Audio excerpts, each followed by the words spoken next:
There's a saying in the Marine Corps that you never leave anybody behind, and she never left anybody behind. Camp Pendleton, California, 1st Marine Division Headquarters. Congratulations are in order for Sergeant Reckless. Reckless returned stateside, received 2 Purple Hearts, 2 promotions, and a lifetime of food and beer in lieu of salary. She died in 1968. She's not a horse, she's a Marine, and a true Marine.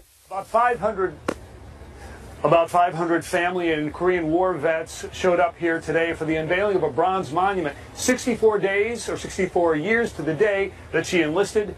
She is buried a few miles from here and an ocean away, John, from where she served.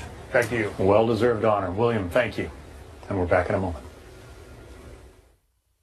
I look back with great satisfaction on my 32 years on active duty. I understand. Gives us all something to think about, Sergeant Reckless. Good job. Thanks for joining us. America's Election Headquarters starts right now. And we begin with Fox News Alert. The presidential election less than 2 weeks away.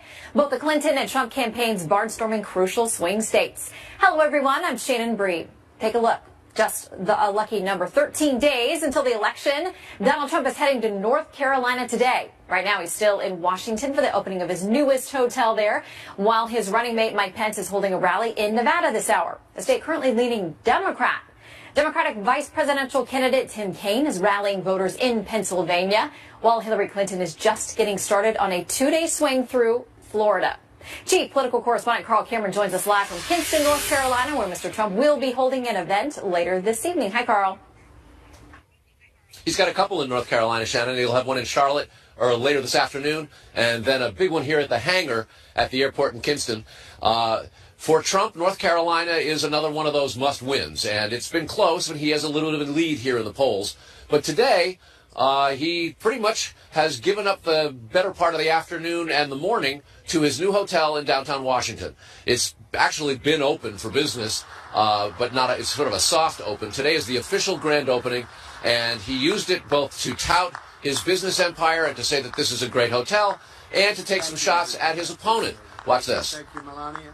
Tiffany. Remember, Hillary said herself, it was called Hillary Care before it was called Obamacare. She made that statement not too long ago. Now she's trying to withdraw that statement. She wants to withdraw that statement so badly. Of course, Trump for the last several days has been pounding Clinton and the Obama administration for word that premiums under the Affordable Care Act, Obamacare, are going to go up next year an average of 25%, and in some states it could be as much as 70%, and in Arizona there are estimates that say it could be actually 118%. It's a pretty potent attack, and it does appear to be getting a little bit of traction. But later this evening, when he campaigns this afternoon when he campaigns in Charlotte, he'll go back to his urban renewal rhetoric about how to fix the inner cities, something that's meant to court suburban white voters, but also reach out to minorities, African Americans and Latinos. He's often said, "What have you got to lose?" In other words, come vote for me, because Democratic policies and Democratic candidates like Hillary Clinton, in Trump's view, have failed them for years. Shannon? Campaign Carl Cameron, thank you so much. We're learning more about the Obama administration's knowledge of Hillary Clinton's use of a private email setup during her time as Secretary of State. Chief Intelligence Correspondent Catherine Herridge is live in Washington with a new twist. Hi, Catherine. Well, thank you, Shannon. A former senior intelligence officer with knowledge of the president's high-security BlackBerry tells Fox News these devices have a so-called white list of contacts that are deemed safe. Each address must be vetted and then physically added to the device, and this would also apply to Clinton's private server address. The official emphasized this is an overt act and more evidence that the White House and its communications team knew the Hillary Clinton private account existed and was being used for government business. And within the last hour, the White House has responded to new questions. The president's explanation in March of 2015 and my explanation about what the president knew in March of 2015 hasn't changed. And the truth is, this is just critics of Secretary Clinton and President Obama recycling a conspiracy theory that's already been thoroughly debunked. FBI records show that President Obama used at least one pseudonym online to exchange emails with then Secretary of State Clinton. When FBI investigators showed that email to Clinton aide Huma Abedin in her FBI interview, she said, quote, "How is this not classified?" And in addition to the 22 top secret emails deemed too damaging to release for national security reasons, the State Department did withhold 8 email chains that totaled 18 messages between the president and then Secretary Clinton, which to this day remain confidential under what's called the Presidential Communications Privilege, Shannon. Okay, and as that is all bubbling up, Catherine, I understand there's more scrutiny now of a potential FBI conflict. Well, that's right. The government accountability group called Cause of Action has written this letter to the Department of Justice Inspector General asking them to investigate FBI Deputy Director Andrew McCabe and his wife, Dr. Jill McCabe's 2015 Virginia Senate race, where she received more than $675,000 from the Virginia government and the Democratic Committee. He is, of course, the governor, a longtime Clinton ally. A veteran FBI officer said today the Bureau really should have done more to separate McCabe, who would eventually oversee the Clinton email case, from investigators. I would expect that given the recent circumstances with the emails and the people and the players involved in overseeing this investigation, perhaps there should have been greater scrutiny on who was overseeing this investigation and how the information was being handled. And there's also now a connection to the actress Lena Dunham in this case. Her newsletter is called Lenny, and in the fall of 2015, during her Senate run, Dr. Jill McCabe gave an interview to the newsletter, and she identified her husband as an associate deputy director at the FBI, and she said that is why they're, quote, so politically aware, Shannon. All right, Catherine Harris with the latest from Washington. Thank you. You're welcome. All right, those new questions of security concerns raised by the president's contact with Clinton's private email, part of the FBI's interview with Clinton aide Huma Abedin. In a report out last month, the FBI saying Abedin, quote, exclaimed, as Catherine told us, how is this not classified? And later expressed her amazement at the president's use of a pseudonym and asked if she could have a copy of the email. Let's talk about it with Sid Miller, the Agriculture Commissioner of Texas and founding member and co-chairman of the Trump Agricultural Advisory Board. Sid, good to see you today. It's good to be with you, Shannon. All right, we're getting all of these new leaks. The polls not moving very much. So to quote someone who's involved in this presidential election with all these revelations, what difference does it make? Well, I'll tell you what, we have a something down in Texas we call the smell test. And these emailing Secretary Clinton under a pseudonym doesn't pass the smell test. Something's rotten there. The only time you would want to use a pseudonym or a false name is when you have something to hide. We'd certainly like to see what's in those emails. Of course, there's presidential privilege. We'll not be able to see those. We don't know what's in those 18 emails. But certainly it kind of debunks that the president did not know she had a private server until he heard about it on the newsreel. Do you think, as Catherine Harris and Ed Henry and other of our reporters are digging through and breaking news on all these emails, do you think it sticks, though? Do you think it changes a potential voter's mind? I mean, whether they're undecided, whether they were leaning to Hillary Clinton's campaign, do you think this is enough to change some votes at the ballot box? Well, I think people have already decided that the Clinton campaign is corrupt. So no, it's not exciting news. It's not a big revelation. It's just more of the same. It's more corruption, more private emails being hidden from the public, used on a private server. Of course, there's 33,000 emails that we'll never see that were destroyed, along with several BlackBerries that were crushed with hammers.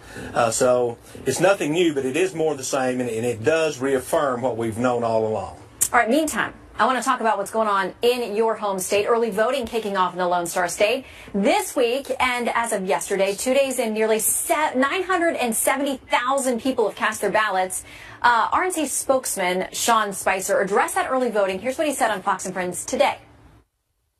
They have to do well in early vote. Democrats historically have done very well in the early vote. Republicans do very well day of. What they're not telling you is that they're not doing as well as they should be. Republicans are doing much better in early vote than the Democrats. They need to crush it in early vote. They're not doing it. Mr. Commissioner, folks seem pretty motivated down there in Texas. How did you guys move from solidly GOP to just leaning GOP? That's something I never thought I would see in Texas. Do you think that's what's got people riled up so they're out there voting en masse? Well, I think they're wrong. We are seeing we have a record number of people registered to vote in Texas.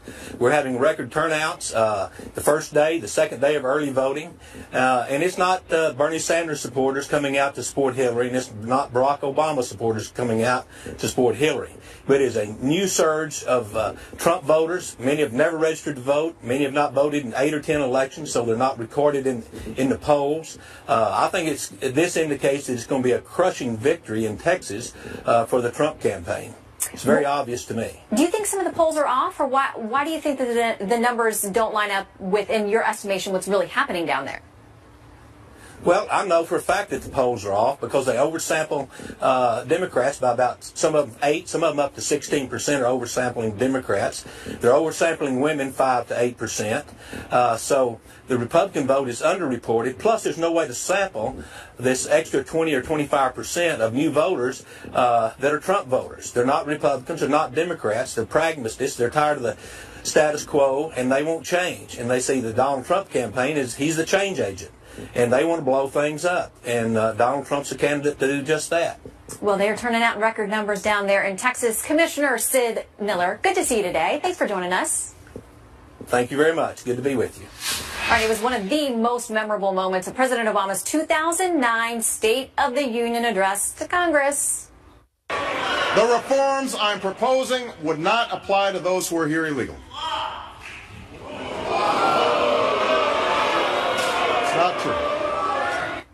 South Carolina Congressman Joe Wilson's reaction as the president touted Obamacare. But was he actually right? Congressman Wilson joins us live next to talk about those skyrocketing premiums and who's actually eligible for coverage. And breaking new details on efforts to take back bonuses paid to thousands of our soldiers. What the defense secretary is saying now about the multi-million-dollar mistake.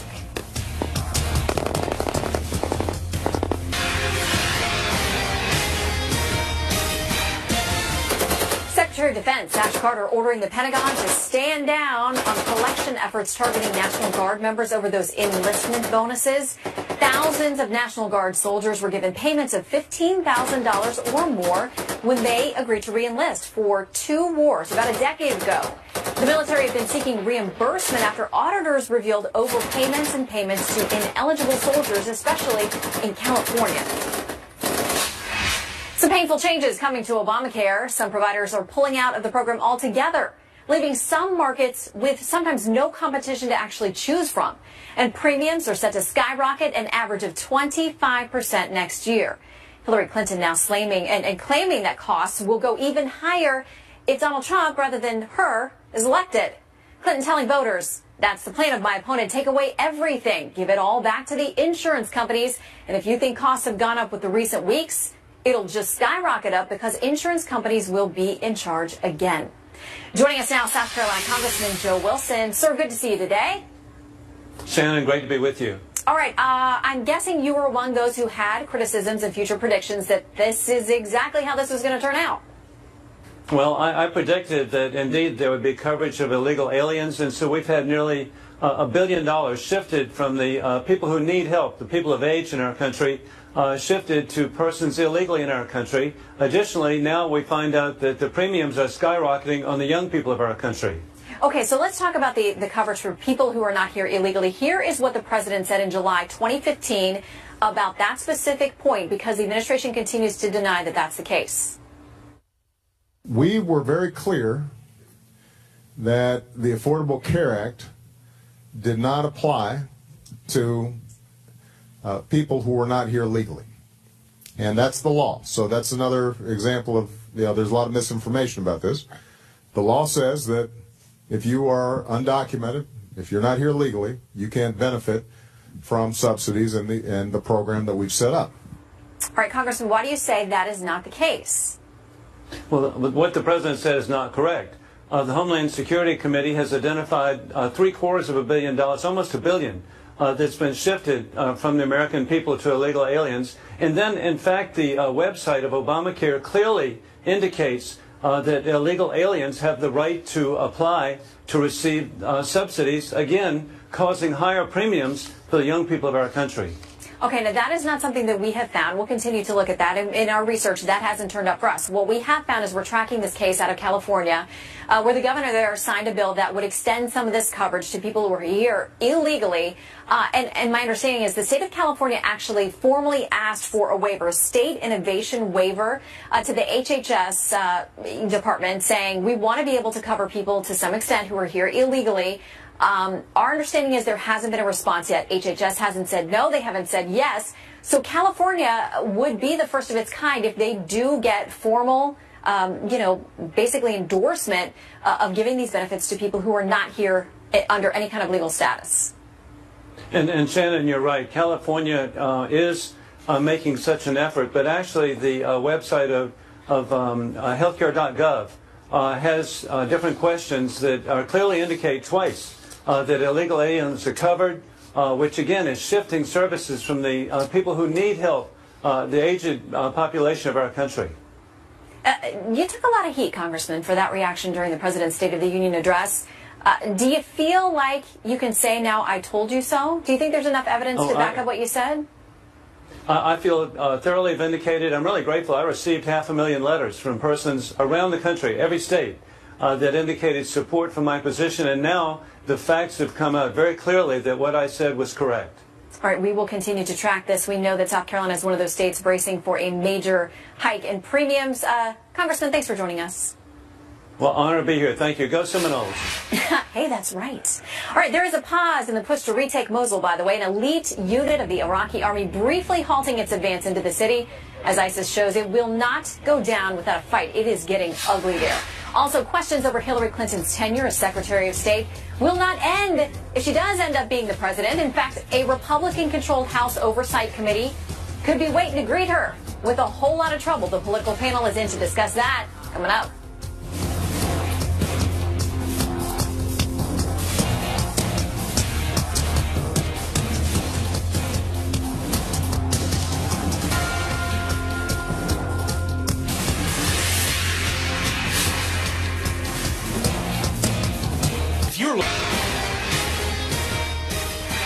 The commander of the U.S.-led coalition to fight ISIS is warning that more attention must be paid to the terror group's de facto capital in Syria, because recent intelligence suggests attacks on Western targets are actually being plotted there. The coalition has stepped up airstrikes around Raqqa as a first step, but military leaders say they need more resources and they need them soon.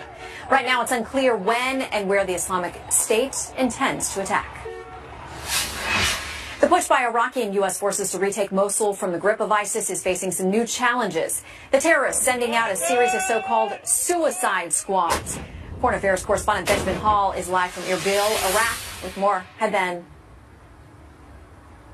Hi, Shannon. Well, there's been a slight lull today in the fighting. That's so Iraqi forces can consolidate the gains that they've made in the villages so far. As such, it's sort of the calm before the assault on Mosul itself. Nevertheless, we're seeing forces move towards the city. We're seeing reinforcements come on in.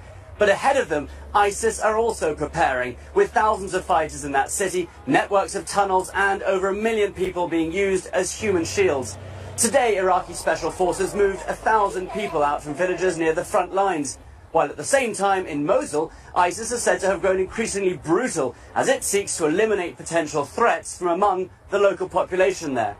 And also today, General Joseph Hotel, commander of the U.S. Central Command in Iraq, met generals in Baghdad.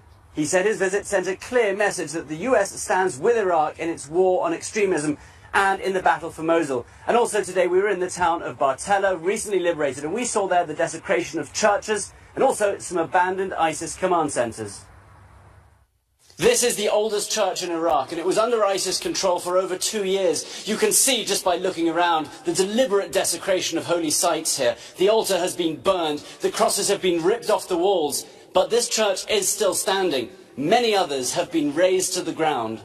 Nearby, in another church, we found an ISIS command centre. It was rigged with IEDs, and in one room, we found suicide belts and sniper rounds.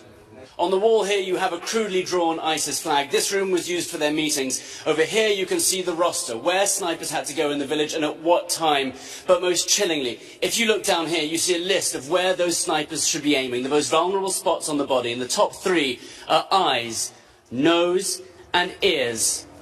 So fascinating to see how they organise themselves, but more chilling still to see the destruction they leave behind them, and of course a lot more of that ahead as they head towards the city of Mosul itself. Shannon? Yeah, and if people aren't watching what these terrorists are doing to Christians and other religious minorities there and taking note, it's time to wake up. Ben, thank you. Yeah. Donald Trump's campaign manager crying foul over reports about her candidate taking time off the trail to hold a hotel opening, while Hillary Clinton makes time to celebrate her birthday at an Adele concert. Does she have a point? Well, our political panel will debate that. Plus, as Hillary Clinton launches a full-court press in Florida today, what the latest in the WikiLeaks document dump shows about just how her campaign struggled to contain her email scandal.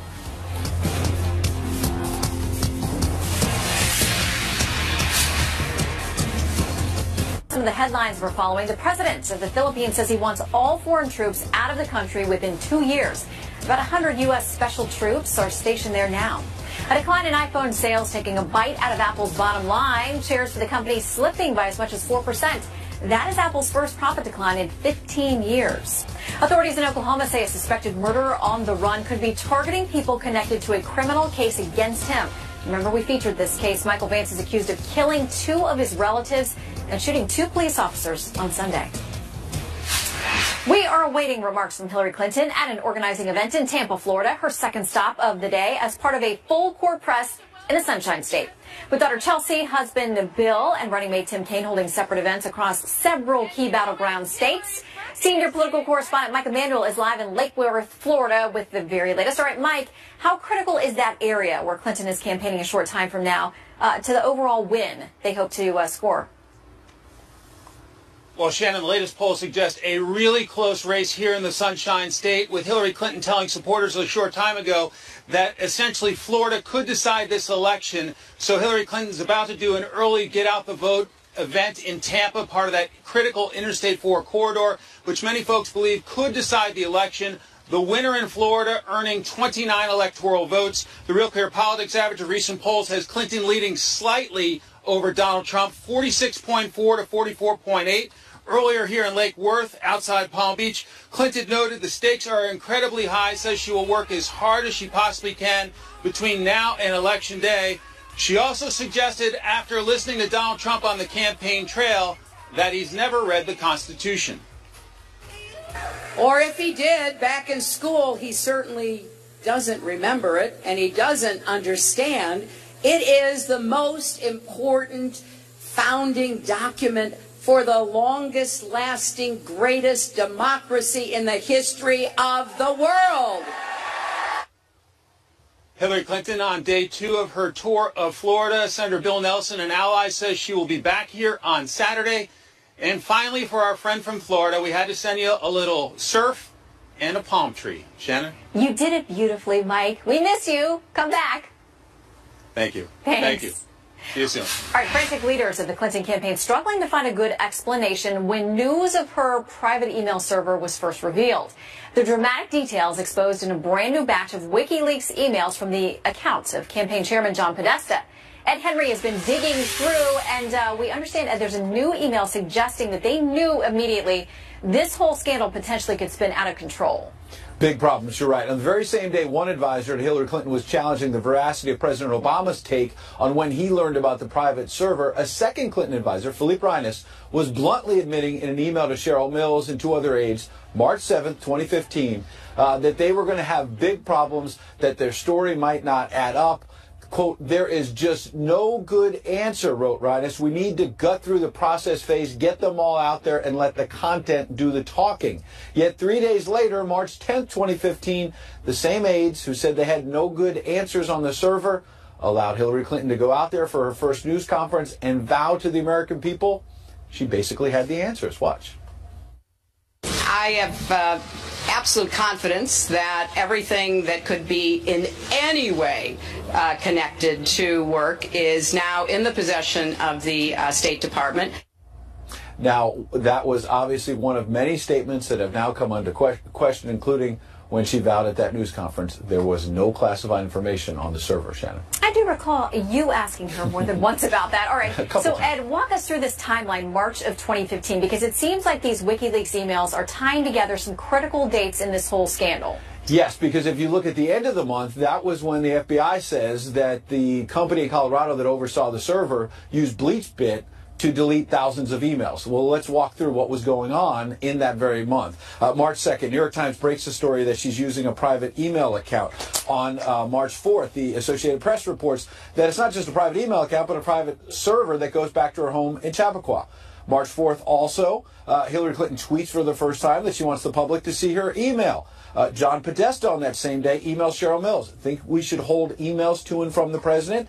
And that same day, a subpoena comes in from Republican Trey Gowdy, chair of the Select Committee on Benghazi, telling her to preserve all records on that. Beyond that, March 7th, you have the president saying, as you've been reporting on, that he first learned about the story from the news. On March 7th as well, Cheryl Mills sends out an email saying, we need to clean this up because that's not exactly the way it all panned out. And then the email I just mentioned from Philippe Reines, also on March 7th, there is just no good answer. Then remember on March 10th, we were just talking about that news conference. That's when Hillary Clinton addressed it publicly for the first time, said in hindsight she should have used a second device, second email account. March 17th, that same month, John Boehner was then the Speaker of the House. He demanded that the server be turned over to a neutral party. And interesting because, as I say, at the end of the month, the FBI says thousands of emails were deleted. One that just came in the last minute, March 5th, that same month, Philippe Reines sent an email saying we should have a transparency day, release emails, release the Wall Street transcripts. And then he says, quote, emailer-in-chief, meaning Clinton, is in a very good place about all of this. Fateful words, Shannon. They were in a good place then. It's dragged on ever since. Yeah, you got to wonder if they had that transparency day and just dumped it all then, if we'd still be talking about it a year and a half later. All right, keep digging, Ed. Thank you. Great work. Good to see you. Thank you. A major gift for Republicans as WikiLeaks reveals tens of thousands of those emails from the Clinton campaign. House Oversight Committee Chairman Jason Chaffetz says his committee is already preparing for years of investigations if Hillary Clinton becomes president. Chris Plants is a syndicated radio talk show host. Leslie Marshall is a Fox News contributor and radio talk show host. Good to see you both. Hey there. Good to see you. All right, so Leslie, even if she is victorious on November 8th and becomes President Hillary Clinton, if the GOP holds on to the House, it sounds like they have got a backlog of stuff waiting for her. Here is a bit of what Chaffetz had to say. He's the chairman of that committee. He says, it's a target-rich environment even before we get to day one. We've got 2 years worth of material already lined up. She has 4 years of history at the State Department, and it ain't good. Leslie? What isn't good is the GOP not listening to the will of the American people. And it's not just Republicans. The reason Bernie Sanders did so well, the reason Donald Trump is doing so well is what? They're an outside the beltway, non-establishment candidate. And part of the problem here is Americans are sick, left or right, of their tax dollars and time being wasted on what many perceive to be, even on the right, as witch hunts, as we've seen. Hillary Clinton has not been hurt, although Julian Assange may be upset by this, by all these dumping of these emails for WikiLeaks. There are even those I've talked to on the right who'd like to see the inner workings of the Trump campaign. They may not have derailed her candidacy, but the question is if there is criminal activity, and so far the FBI said they didn't find any or they didn't find enough that was there to prosecute, why should any American citizen get away with doing anything? I mean, we have plenty of examples of people out there doing similar things who've gotten in much more trouble. So should it be about the end result or should it be the fact that we have a rule of law and there is right and wrong?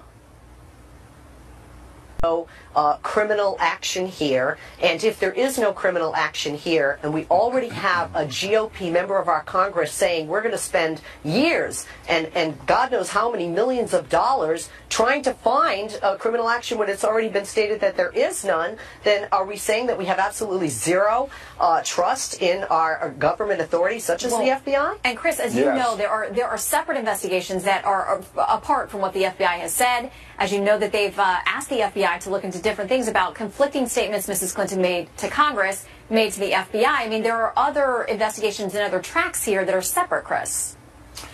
Look, this is Jason Chaffetz is right on this, at least. It is a target-rich environment. And Leslie, good to see you again. No, we don't trust the results of the James Comey FBI investigation, and there's plenty of reason to question the Comey findings, who articulated all of the wrongdoing and then announced that there would be no charges filed, that the investigation would go no further. Well, a lot of people have a vaguely unsatisfied feeling about all of that. we believe, and with justification, I would argue, that Loretta Lynch and the Justice Department can't be trusted to investigate Democrats, that James Comey, whose deputy was funneled money by a Hillary Clinton fundraiser, who happens to be the governor of the Commonwealth of Virginia now, Terry McAuliffe, and he's funneling money to the deputy at the FBI, to the wife of the deputy at the FBI who's running for Congress. I mean, this whole thing stinks. I'm from Chicago, and I know corrupt politics, and nobody, Leslie, we don't trust the FBI investigation. We don't trust the DOJ. We don't trust the administration. We know that Hillary Clinton has lied, deceived, misled. She can't remember more things than anybody I've ever met. How many times did she say she can't remember? 39. And while the Congress has bumbled around and fumbled around for years, honestly, if she becomes president and the will of the American people will be determined on Election Day and has not yet been determined, I think Hillary Clinton should be in the hot seat. And Congress, this is branches of government thing, the House should pursue this beyond what the Justice Department and the FBI have. And we are going to see how that works and whether Congress is going to be willing to subpoena a sitting president if that turns out to be the scenario. Yeah. We'll see. Buckle up if that happens. In the meantime, Donald Trump taking some time off from the campaign trail to promote the opening of his new hotel in Washington. I've been. It's cute. But his campaign manager, Kellyanne Conway, noting that Hillary Clinton has been taking some time off, too. You know, respectfully, Hillary Clinton has time to go to an Adele concert, and everybody thinks that's really cool. Donald Trump stops off to unveil in just an incredible, stunning piece of architecture, a new hotel, first-class hotel, and everybody's hair is on fire. All right, Leslie, fair criticism? I mean, they're both taking a break. Well, I think it's ridiculous, quite frankly, that, you know, we're way in a sense, on where these two people are going. Although, I think it would be more outraged that the steel that made that hotel is from China and that the goods, and I've been in that hotel, when you turn them over, are not made in the USA. But Donald Trump is not doing as well in the polls as Hillary, so perhaps he shouldn't take as much time off. Then again, maybe he's just looking out for himself on November 9th to keep that real estate job building those hotels. What do you think, Chris? Chris, I heard that it snarled up the morning commute, by the way, in D.C. this morning. So, final word to you. Well, it's always one thing, snarling the commute in D.C. If it's not one thing, it's two things. I think the Chinese steel was from the hotel. That's what Hillary said in Las Vegas. This building was built long before any of us were born, and we weren't buying steel from China. It's a beautiful, wonderful hotel. He's a businessman. It's right here. There's a presidential ballroom where when he wins the presidency, he will have an inaugural ball, no doubt, halfway between the White House and the Capitol. Hillary Clinton's doing everything she can to stay out of the public eye, because the more time she spends in the public eye, the more people realize they don't like her. And that's why she's going to Adele concerts instead of campaigning, and I assume that she probably slept through the concert. Okay. No photographic or pool report evidence of that, so we're going to leave it there. Chris, Leslie, always a pleasure to see you both. Thanks. Thank you. You too. All right, one desperate wife in Texas is calling on voters to please re-elect her husband. It doesn't have any hobbies. Last year's tax rate was 0.4169. Please re-elect Gerald. Please. The Travis County Commissioner's wife getting in a few laughs in his new political ad, asking voters to re-elect her husband so she doesn't have to listen to any more of his yammering. It's the most creative and probably my favorite ad of the season. All right, Justin Timberlake finding himself in some legal hot water after posting a selfie from inside the voting booth. What's that all about, and can you do the same thing, or are you going to end up in the slammer? Plus, troubling developments in the final stretch of the election season as the homes of neighbors in Pennsylvania, Senator Pat Toomey, are vandalized with anti-GOP graffiti. But you've heard me say in the past that the whole reason that our political system exists is to find a way to resolve our differences through politics and debate, not through violence. Fox News Deck, there's now word Republicans and Democrats are preparing for potential legal battles on Election Day, especially now that Donald Trump is claiming the election's rigged. We'll speak with Fox News legal analyst Mercedes Colwin. She says many states have passed stricter election laws since 2012 and that in some cases they've already triggered court battles and created widespread confusion. We'll have that and much more. Shepard Smith reporting, top of the hour. See you then.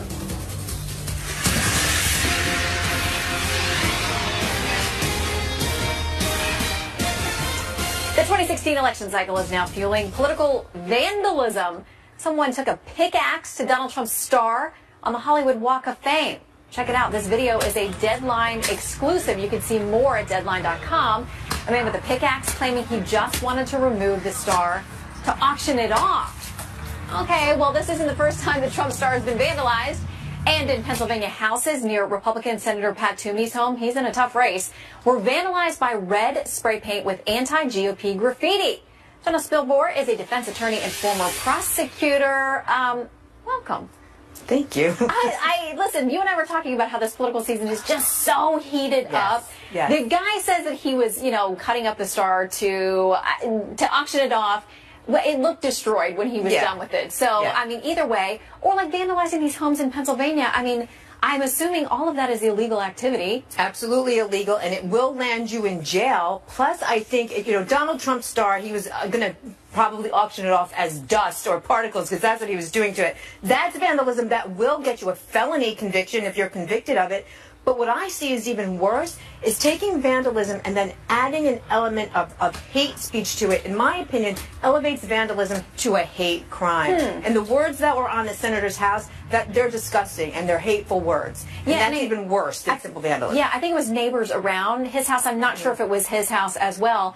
But if so you're saying if people add the element of referring to a specific party, specific policies, those kinds of things, it could take it to a targeted hate crime type of situation? Let's be clear. Political parties aren't protected, right? But you are protected against crimes that are motivated by a hate for someone based on race, religion, color, creed, etc. So when you add an element of calling somebody a Nazi, which is horrible, or I think one of the other words they used was slaver, these are horrible, hateful words. So you could paint a happy face on the side of somebody's house, that's vandalism. You paint those words, to me, that's a hate crime. And I feel like in this day and age when there are so many people, like there are security cameras everywhere. Right. And the video that was posted online, I mean, that's connected to somebody. I mean, you got to think that they're, if they really want to investigate these, they're probably going to be able to track down some people involved with these cases. Unless they're wearing one of the popular Halloween masks, which is each candidate's face. Maybe they're doing that so that they can't be identified. Who knows? Okay, so let's turn to another situation that we've talked a lot about.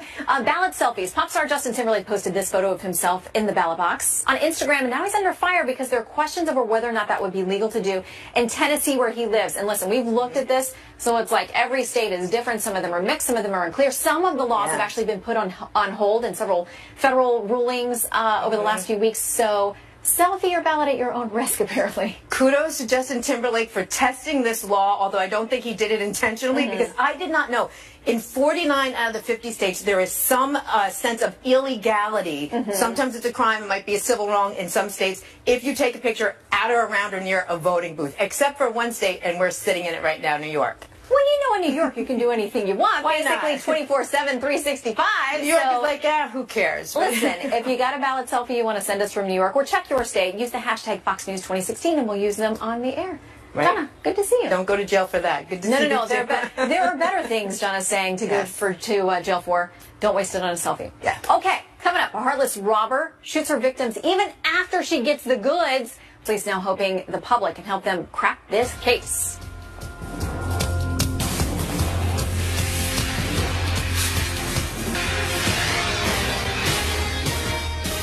The 1985 National Geographic cover featuring the Afghan girl may be one of the most memorable of all time.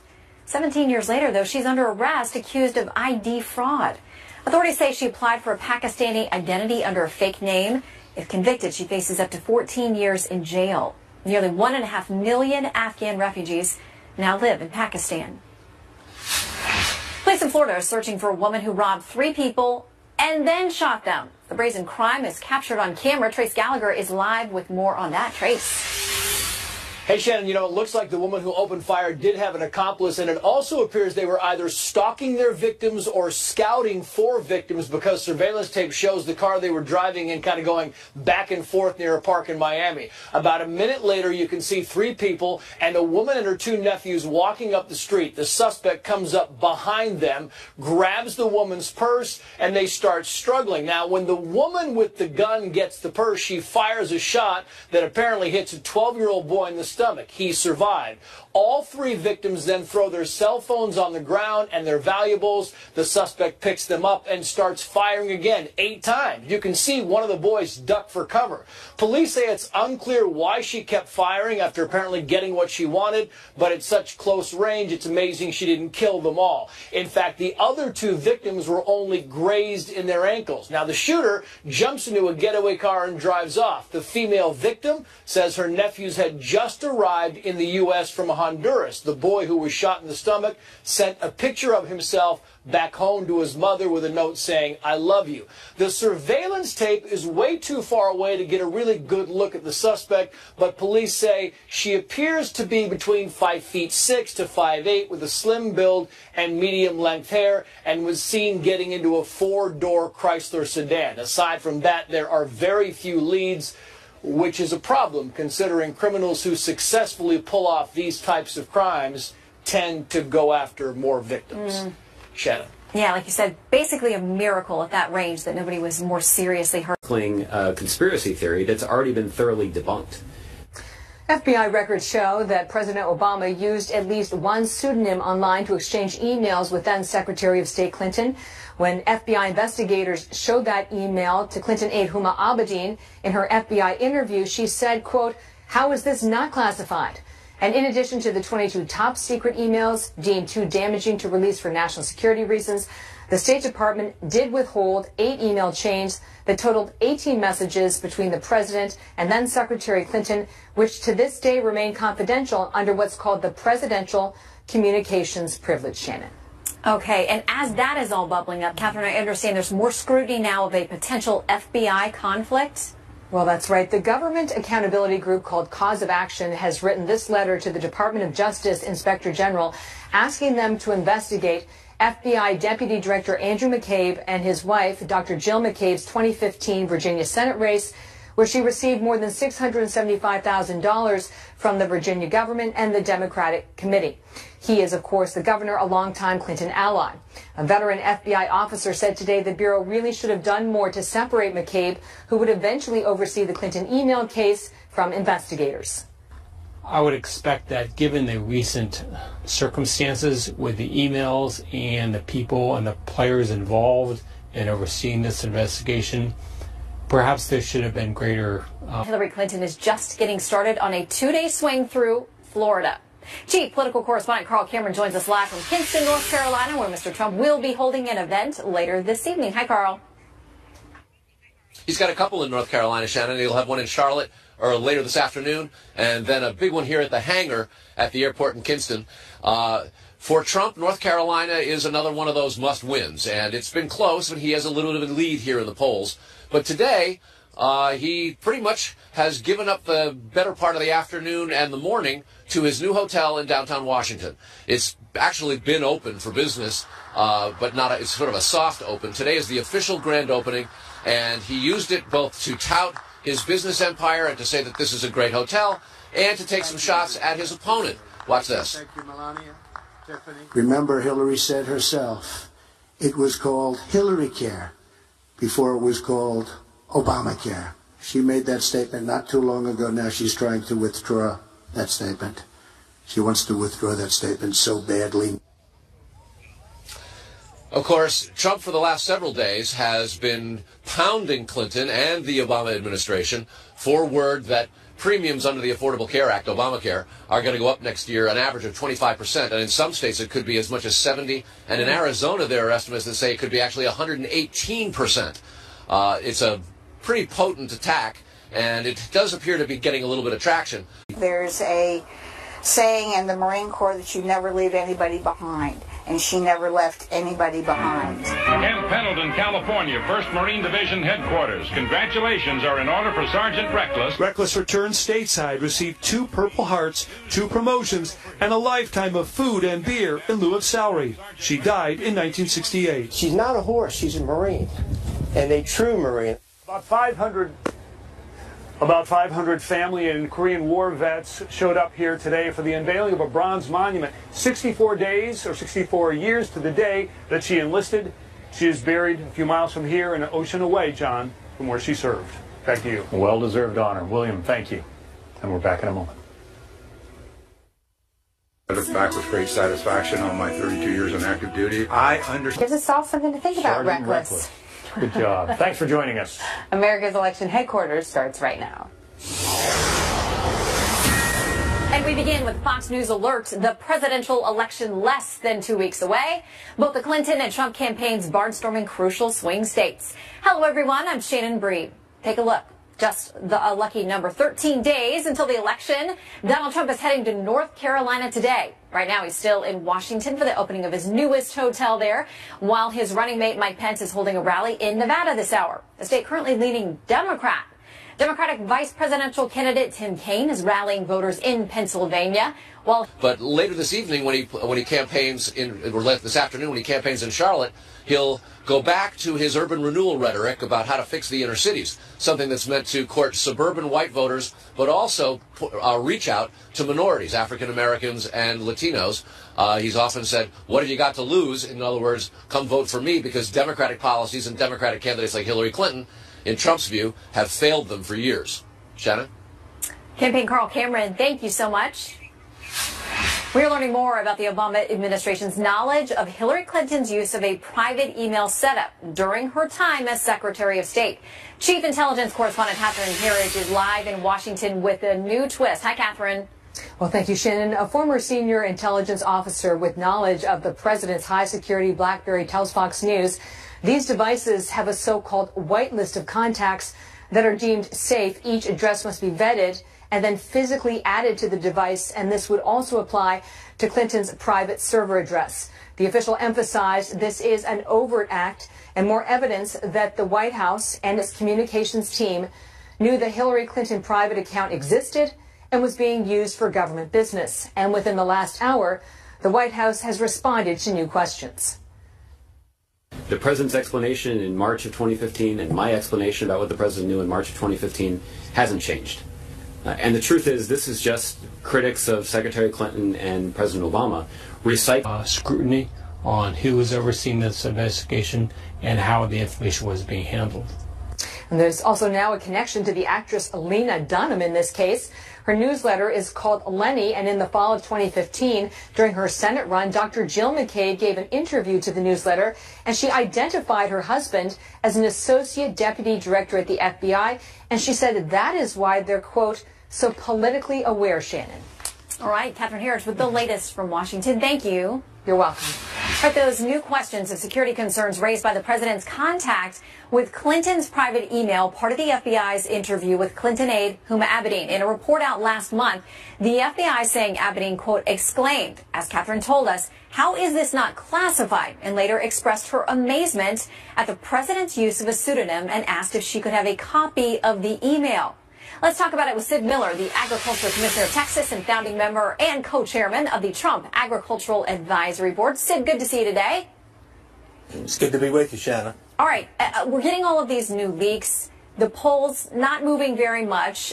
So to quote someone who's involved in this presidential election with all these revelations, what difference does it make? Well, I'll tell you what, we have something down in Texas we call the smell test. And emailing Secretary Clinton under a pseudonym doesn't pass the smell test. Something's rotten there. The only time you would want to